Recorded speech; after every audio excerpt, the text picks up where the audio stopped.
tugiye gutangaza ibindi mwashize. Acha tuchongelele kama saba kwa niaba ya wageni. Tugiye gucumuza mu bimu wabakurikiye. Hata tutakuja kulaani pepo ambazo zimefuata. Atimana tuongoreyeho. Kuna kitu ambacho Mungu ametukunamwezea. Tugiye gukapa. Na ndicho tunataka tukifanye saa hii. Kandi kono. Na hiyo ni kweli.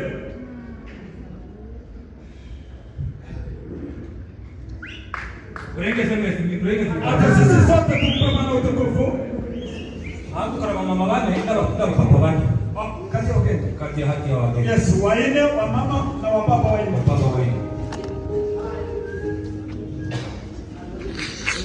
Kwa gezo ushitse. Ya juzi tulikuwa mahali.